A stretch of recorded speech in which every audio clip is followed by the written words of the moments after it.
My mother, hard worker, very dedicated. She taught me discipline. If you want something in life, you got to work hard to get it.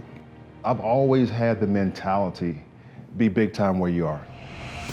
Meaning, take care of what's in front of you. Take care of the job that you have right now. Do a great job.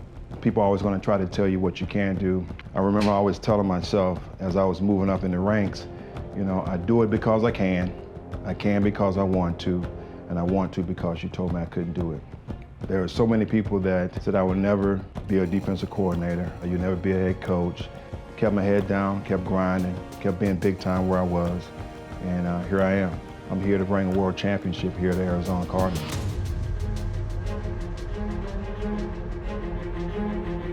I take a lot of pride in my accomplishments throughout my life, but I can't take all the credit. When you really look at the things that I have set up here, it's really how I live my life, you know, God, family, football, and then my fraternity. Just a lovely family. You know, my wife, Marcy, Marissa, Milani, and Stephen James, just adorable. And can't wait to really get them out here. One of the things that I've always cherished, this is my first contract. It was at Johnson C. Smith University, historically black college right there in Charlotte, North Carolina. I got my first coaching opportunity there, April 3rd, 1995. Compensation for your duties and responsibilities, $30,000 based on a 10-month contract. You couldn't tell me I thought I was rich at the time. Chicago Bears, 2006, a historical game. You had two African-American coaches, Lovie Smith and Tony Dungy, that took part in that Super Bowl. And of course, we lost to the Colts. Coach Dungy became the first African-American coach to win the Super Bowl. So to be a part of that was very special. Of course, in 2015, we had an opportunity with the Panthers to go to the Super Bowl as well, and we lost to the Denver Broncos. So one great thing about this, Peyton Manning is retired. So I lost to him twice, so the third time is a charm. I'm extremely happy to introduce and welcome Mike McCoy as our offensive coordinator. Thank you, Coach. Thank you. It's great to be here. When you're trying to get a staff together, you have to bring people in that believe in your philosophy. I got a coaching staff, number one, that are great teachers, outstanding communicators that can relate to these young men, these players, and then most importantly, that can help develop and take these guys to the next level. I'm proud to have these guys a part, and I know they're going to do a tremendous job in getting these guys, you know, where they need to be.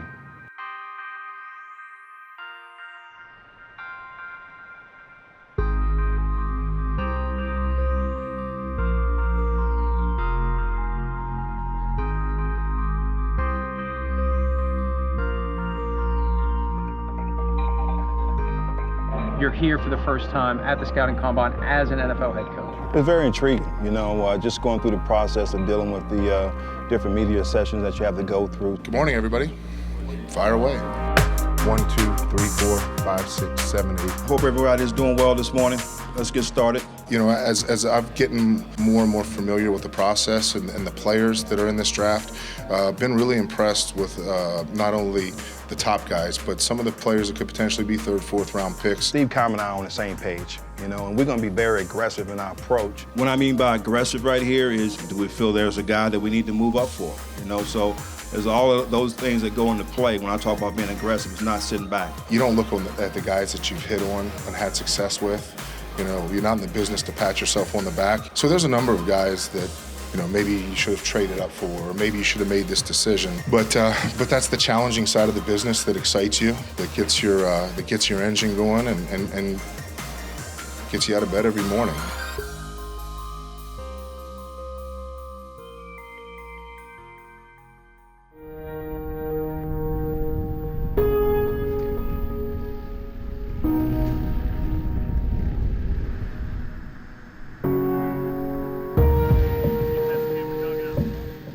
So right now in rehab, I'm basically starting to do everything that I did before. So I'm starting to run, I'm starting to plant and sprints and doing O-line stuff, taking passes, coming out of my stance and stuff like that. Starting to pick up the weight when I'm lifting and rehabbing my exercises and stuff like that. So it's in full swing right now. DJ Humphries holding his right knee. The Cardinals left tackle who's been so good since coming back from injury. And he is in some serious pain right now. He got rolled up on. It feels awesome to be back on that field, man. It's like I get so excited when I do stuff like that, or when I'm able to take a pass hit or sprint, that I have to like kind of tell myself like, all right, like you're not 100%, like calm down.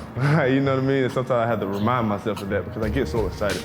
I love doing what I do so much that when I'm able, now that I'm able to do it again, like I just want to go, go, go, go, go. And it's like I miss it so much, you know, and I'm just glad that I'm able to do a little bit. And I'm glad I got these guys around me to hold me in, like, oh, relax now, you're doing too much. I'm just excited that I'm gaining my strength back and I'm starting to be able to do a lot of movements and stuff that I couldn't do before, and it was very frustrating going through that process of not being able to just go upstairs and not being able to run in the kitchen to get something to drink.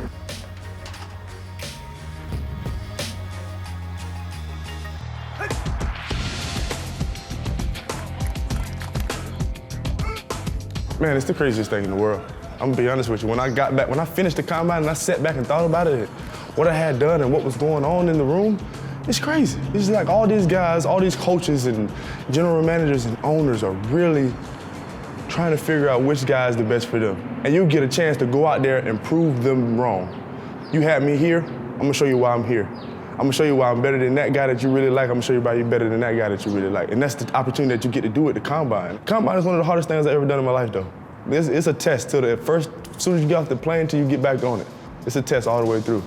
And it's one of the hardest things you'll ever do.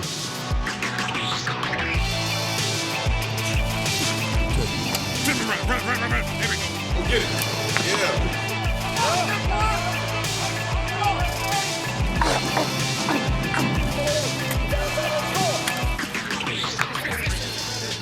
So what do you remember from your Combine experience? I remember just, it's an eerie feeling for all the players that's coming here. You hear about this Combine your whole life, really. It's a really surreal moment, just kind of see, you know, everything that I've dreamt of as a kid is kind of falling into place. And you know it's something that you gotta go through, but it's the unexpected, you know. You get the opportunity to talk to all 32 teams in a couple days, and that's different for everybody. You grow up as a little kid dreaming of playing in the NFL, and you have the opportunity, and the team's gonna pick you. So if it's the Browns, if it's the Giants, or wherever I get drafted, I'm gonna come in with my head low and ready to work. They know they on the job interview, and that can be nerve-wracking to some, and it can be exciting for others. So it should be a fun time for these guys to have this opportunity to get in front of all these teams. Mayfield, quick feet, good throw right there. Just a nice timing throw. Well done. Traditionally over the years, you watch the guys on film and you have your evaluation from the fall, and then they come here and guys that you might not have had graded as high will work out, have a tremendous 40-yard dash time, and some guys that are good on film might not. So stock rises, stock goes down, but typically they'll always end up playing like they played in the fall of their senior season. 4-4-4. Go ahead, Charles. Flying. That's flying. We've had some very productive meetings. You know, we met with the college scouting and then pro personnel, and I thought that was great because the coaches had an opportunity to express how they saw free agency. We talked about our roster, but most importantly also leading up to the Combine and really getting on the same page. So it's been great. We're together for a week, and at night, from 6 o'clock at night till 10 o'clock at night, we have a bunch of interviews, 60 during the week. So get to eat some meals together, watch the workouts together, go to the height and weight. So it's a lot of work. You go from 7 in the morning till 11 o'clock at night for 7 straight days.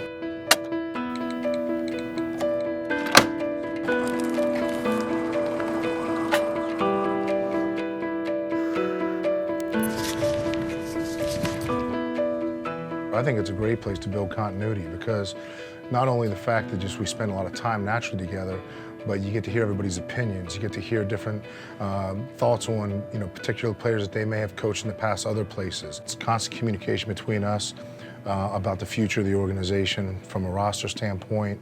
I mean, it's a great time because we spend so much time together here to go over all the different scenarios moving forward. You know, there's so much other things that we can talk about here. Training camp, a preparation right here for OTAs, you know, our process once we leave the Combine, or how we want to go out and, you know, do these pro days and private workouts. So it's been very productive for us. And then Michael comes in, and Michael has a chance to, again, get away from the building in a different environment and to be able to talk about the future of the organization and, again, build that continuity moving forward. And it's been a lot of fun because we get to not only handle the business part, but then you get to get back to the basics and talk football, see the college players, and like Coach always says, the lifeblood of every organization, and that's the NFL draft. You guys tired of the quarterback question yet?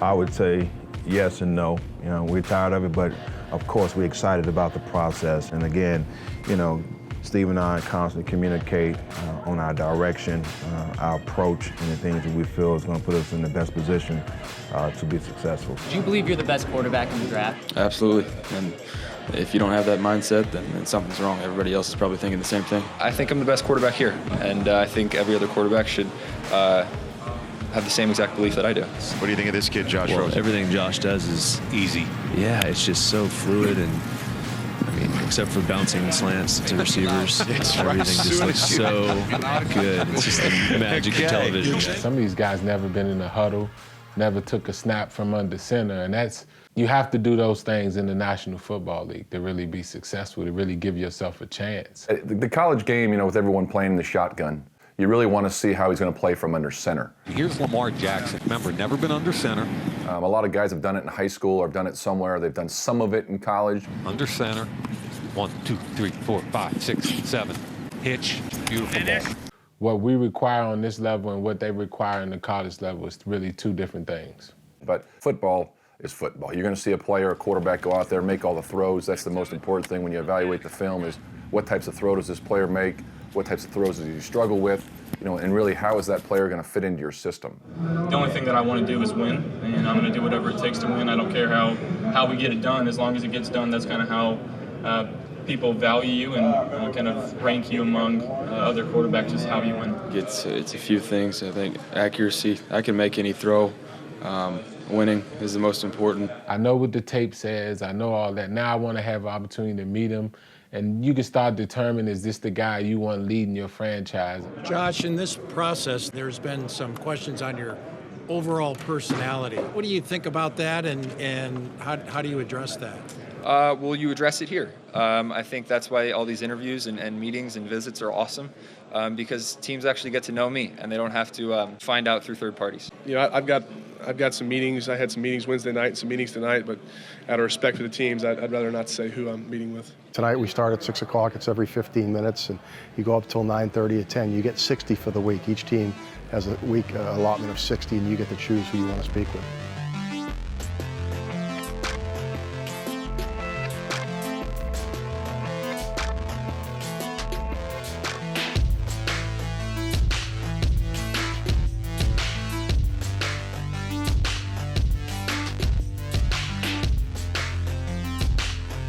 This is the interview room. This is, again, we talk about the process all the time. And it's a piece of the puzzle, a very important piece of the puzzle where we get to know the players as people.